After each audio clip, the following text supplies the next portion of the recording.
آج کل social media کے اوپر ایک بات بہت زیادہ وائرل ہے کہ وہ یہ ہے کہ دبئی کے اندر مندر کا افتتاح ہونے کے بعد بارشوں کا سلسلہ جاری ہے اور اللہ کا عذاب آیا ہوا ہے دبئی کے اندر عرب میں۔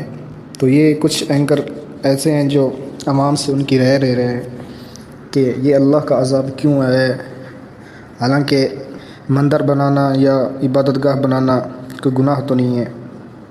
اس طرح عوام بھی مختلف سوالات کا جواب دے رہی ہے۔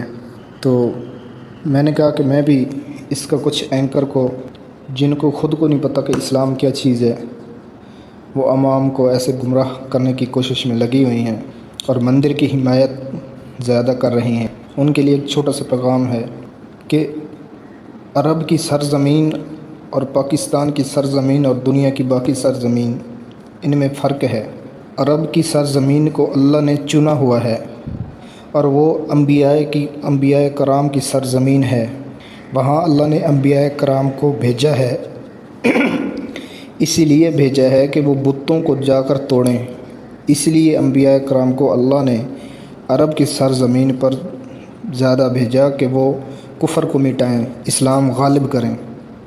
اگر اسی سرزمین کے اوپر، عرب کی سرزمین کے اوپر، انبیاء کی سرزمین کے اوپر کوئی آ کر بتوں کا دوبارہ راج کروائے یا مندروں کا افتتاح کروائے، اور وہ بھی وقت کی حکومت کی رائے سے، مشورے سے، ان کی اجازت سے، اور حکومت بھی کون سی، مسلمانوں کی، تو پھر اللہ کا غضب نہیں آئے گا تو اور کیا آئے گا؟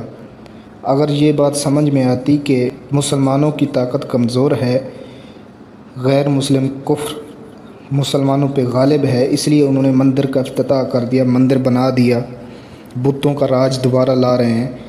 ایسا تو کچھ بھی نہیں ہے۔ وقت کی حکومت، عرب کی حکومت، مسلمانوں کی حکومت، اور وہ بھی مسجدوں کی بجائے مندروں کو ترجیح دے اور ان کے اندر بتوں کا راج ہو، بت کھڑے ہوں اور وہاں لوگ آ کر بتوں کی پوجا کریں، اللہ اکبر، تو پھر اللہ کا غضب نہیں آئے گا تو اور کیا آئے گا؟ اور وہ سرزمین انبیاء کرام کی سرزمین ہے۔ انبیاء کرام نے وہاں جا کر بتوں کو ختم کیا، اللہ کے نبی نے آ کر بتوں کو ختم کیا۔ اگر اسی سرزمین کے اوپر مندر دوبارہ بنائے گئے، بت دوبارہ بنائے گئے، لٹکائے گئے، تو پھر یہ اللہ کا عذاب آئے گا۔ یہ تو ابھی ٹریلر تھا، یہ تو ابھی شروعات تھی، اور اللہ نے یہ سمجھا دیا ہے کہ اب بھی وقت ہے، یہ سب چھوڑ دو، نہیں تو اللہ ایسا عذاب بھیجے گا۔ اینکر جی، جو آپ قرآن اٹھا کر دیکھ لیں، دنیا کی ہسٹری، اسلامک کتابیں اٹھا کے دیکھیں کہ اللہ نے پہلی قوموں کے ساتھ کیا عذاب بھیجے تھے اور ان کے ساتھ شر کیا کیا تھا، یہ سب کو پتہ ہے، لیکن آنکھوں پہ پردہ پڑا ہوا ہے۔ اٹھا کر دیکھیں نا، اللہ نے نمرود کی قوم کے ساتھ کیا کیا، فرعون کے ساتھ کیا کیا، اور جو اللہ کو ماننے سے انکار کرنے لگے، جو خود اتنے طاقتور تھے، یہ کیا ہے؟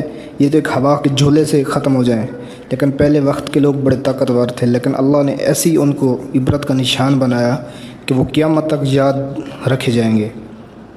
بھئی عرب کی سرزمین ہے، مسلمانوں کی حکومت ہے، اور مسلمان ہی ہندوؤں کے ساتھ مل کر وہاں عرب کی سرزمین پر، جہاں انبیاء کرام کو شہید کیا جاتا، جہاں انبیاء کرام کو تکلیفیں دی جاتی، جہاں ہمارے نبی کو جس سرزمین کے اوپر مندر بنائے جا رہے ہیں، اس سرزمین پر ہمارے نبی دین کی دعوت دینے جاتے تھے تو وہاں ان کو پتھر مارے جاتے تھے، وہاں ان کو دانت مبارک شہید کیے جاتے۔ اسی سرزمین کے اوپر اگر وہاں کفر غالب آنے لگ جائے تو بتاؤ مسلمان کے پلے کیا رہ گیا؟ تو اس لیے یہ ابھی ٹریلر تھا، اگلا عذاب اگر یہ باز نہ آئے تو وہ باقی ہے، وہ اس کا انتظار کریں۔ صرف عرب نہیں، دنیا میں جہاں بھی مسلمان اگر غیروں کے طریقوں کو اپنانا شروع کر دیں گے، غیروں کے کفر کے ساتھ مل جائیں گے، مسلمان نام کے مسلمان بچ جائیں گے، تو پھر اللہ کا عذاب آئے گا، پھر زلزلے آئیں گے، طوفان آئیں گے، بارشیں آئیں گی، سیلاب آئیں گے۔ ہاں، اس چیز کا انتظار کرو۔ اور ان کو یہ نہیں بات سمجھ آتی کہ ہمارے نبی پاک نے ان بتوں کو توڑا، کفر کو ختم کرنے کے لیے دعوت دی، جنگیں لڑیں، دانت مبارک شہید کرائے، خون بہا، یہ ساری چیزیں ہمارے نبی کے سیرت مبارک سامنے ہیں، پھر بھی یہ کہتے ہیں کہ بتوں کو لٹکانے سے کیا ہوتا ہے، مندر بنانے سے کیا ہوتا ہے؟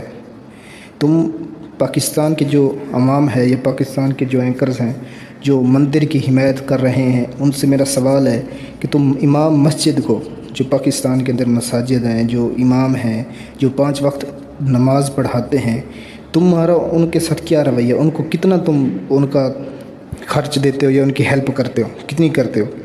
مندروں کے لیے تو اتنا درد آیا ہوا ہے، کبھی مسجد والے امام کی بھی خدمت کی ہے؟